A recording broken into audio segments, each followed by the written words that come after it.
So first, the story behind these. I wanted to go get some cheap GI mags that I could keep loaded in case of zombie apocalypse, Russian invasion, fiery but mostly peaceful protests, you name it. So I went online and I was able to go find a 10-pack of these magazines, made by KCI USA, for $85 for a 10-pack. So I thought, hey, roughly $8.50 per magazine. That's a pretty good deal. A magazine's only 5 parts. How hard can it really be to mess that up?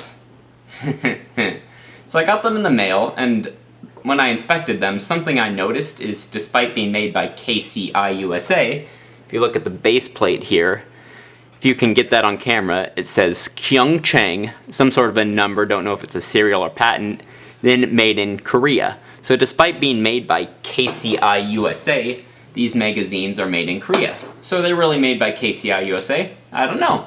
Did Rainier Arms lose my credit card as a result of this transaction? Yes, they did, but I digress. So I took these and I started loading them. Then something I noticed is, see if I can get it on camera. If you depress the follower in just the right position, it will actually stay depressed. Then how much it stays depressed or how long it stays depressed it varies. Sometimes it will stay for just a few seconds, or I've actually had situations where I will depress it down and it will stay like that, and you can shake it, do whatever, and it will stay depressed. The only way to actually get it to get undepressed is if you either drop it or slam it against the side. See?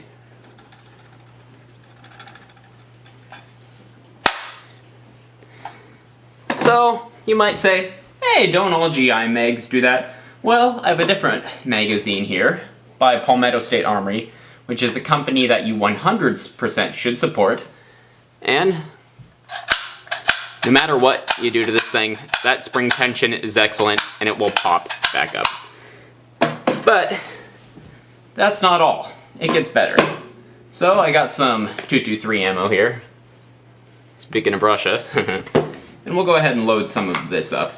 And while I'm loading that other magazine that I showed you from Palmetto State Armory, if you noticed, it has a piece of tape on it that says drills. And that magazine has been dropped, stepped on, what have you, and it still holds up, and I've been running that thing pretty hard for about 4 years now, and it just keeps going and going and going.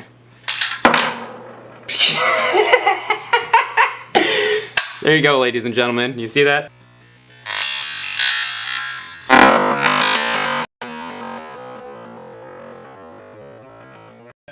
Okay, so anyway, I have some ammo loaded up in this, and when you try to go take the ammo out or feed it, hear that? It gets stuck up here on the lip, and then you can do that to get it out.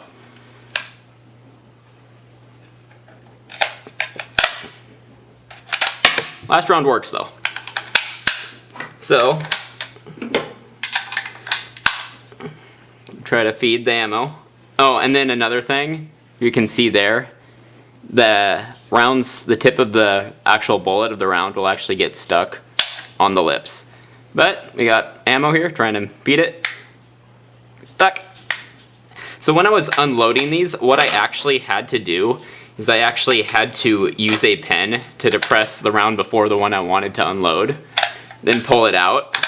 And if you do buy these mags and have to do that, which I would recommend you don't do, I would recommend you wear gloves, because I actually cut myself multiple times on the feed lips of these. But luckily, the last round does come out.